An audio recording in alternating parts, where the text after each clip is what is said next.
नमस्कार, स्वागत आहे आपल्या युट्यूब चॅनल वरती।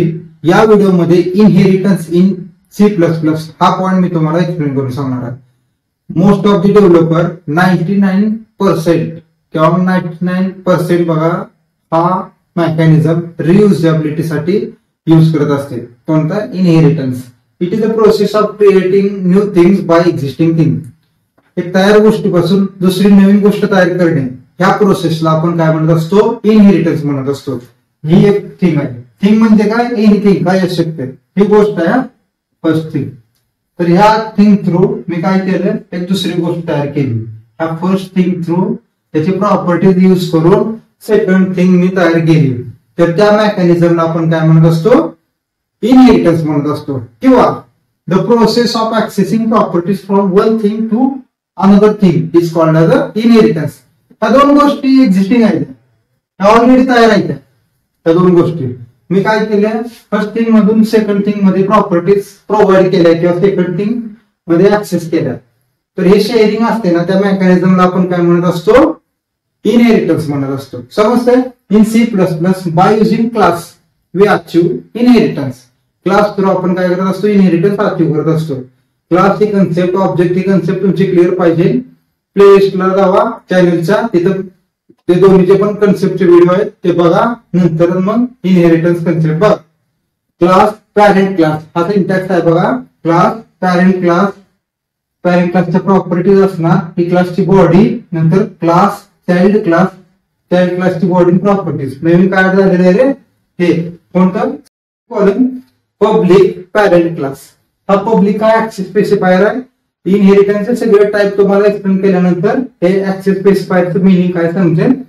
तो पण तात्पुरतं लक्षात घ्या। पब्लिक आपल्याला इथे द्यायचा, नंतर कोणत्या क्लासच्या प्रॉपर्टीज आपल्याला ऍक्सेस करायचा आहे ना, तो क्लास इथं आपल्याला मेन्शन करायचा। म्हणजे ह्या चाइल्ड क्लासमध्ये पॅरेंट क्लासच्या प्रॉपर्टीज आपण ऍक्सेस करणार आहे। ह्या चाइल्ड क्लासमध्ये पॅरेंट क्लासच्या प्रॉपर्टीज ऍक्सेस करणार, कशा थ्रू? त्या लाईन थ्रू। समजतंय? डायरेक्ट ऍक्सेस करतो म्हणजे काय बघा। For example class A integer X, हा एक्स घेतला। मेन मेथड मध्ये मला जर हा एक्स ऍक्सेस करायचा असेल तर मला काय करावं लागत होतं रे? त्या क्लासचा ऑब्जेक्ट क्रिएट करायला लागत होता। OBJ dot X is equal to 10। बरोबर?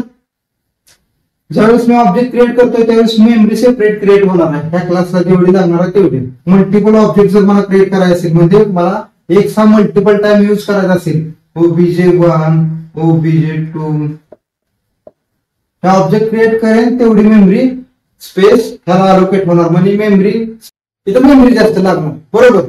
पण इनहेरिटन्स मेकॅनिझम मध्ये आपल्याला पॅरेंट क्लास मधला डेटा, म्हणजे फॉर एक्झाम्पल हा एक्स आहे, फॉर एक्झाम्पल हा इंटिजर एक्स हा पॅरेंट क्लास मध्ये डिफाईन केला, तर मी डायरेक्ट इथं ऍक्सेस करू शकतो। X is equal to 10। त्याला काय ऑब्जेक्ट क्रिएट करायची गरज नाही। कशा? Mechanism through inheritance. जसं आपण पॅरेंट म्हणजे ज्या क्लासमध्ये तो व्हेरिएबल डिफाईन केलाय ना, तसा इथं म्हणजे इथं आपण डायरेक्ट असा ऍक्सेस करू शकतो, X is equal to 10।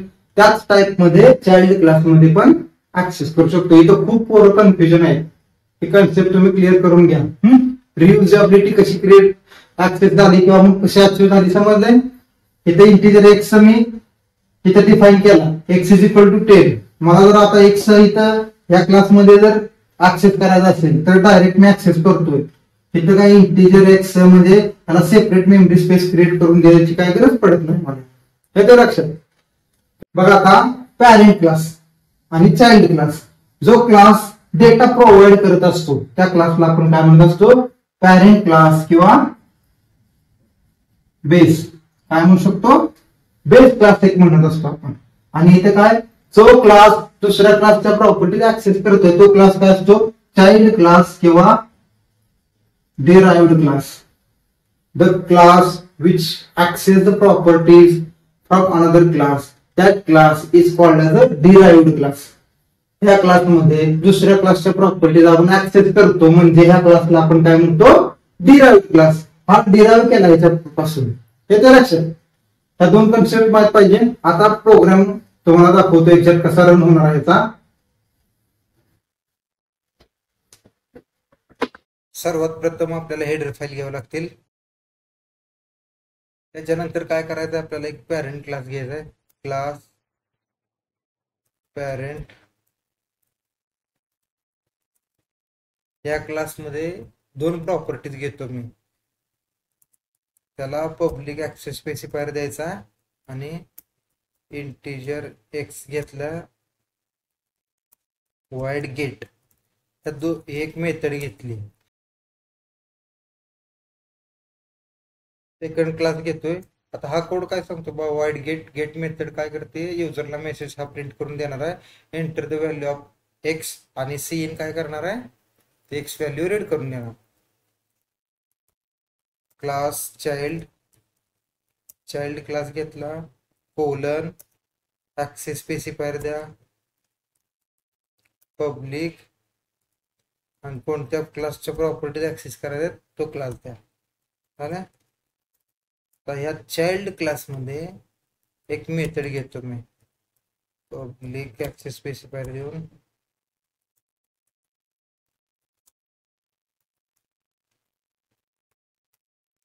Wide show method घेतली. आता ह्या शो मेथड मध्ये मी काय करतोय, गेट मेथड ऍक्सेस करतोय. गेट मेथड ऍक्सेस करून नंतर हा एक्स पण ऍक्सेस करतोय. यू हॅव एंटर्ड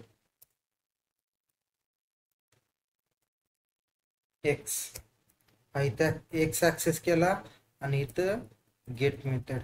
याचं काय झालं मिनिंग, आपण विदाउट ऑब्जेक्ट पॅरेंट क्लासच्या प्रॉपर्टीज ऍक्सेस करतो, बरोबर, बाय युजिंग इनहेरिटन्स. तर नेक्स्ट लाईनला वाईड मेन मेथड घ्यायचे. मेन मेथड मध्ये आता चाइल्ड क्लासचा ऑब्जेक्ट क्रिएट करायचा आणि चाइल्ड क्लासची शो मेथड कॉल करायची. कारण क्लासच्या बाहेर विदाउट इनहेरिटन्स एखादी प्रॉपर्टी ऍक्सेस करायची असेल तर त्याच्या ऑब्जेक्ट थ्रू आपण ऍक्सेस करत असतो. Object dot show. दोन फंक्शन कॉल करायचे कोणकोणते, CLR आणि गेट CS.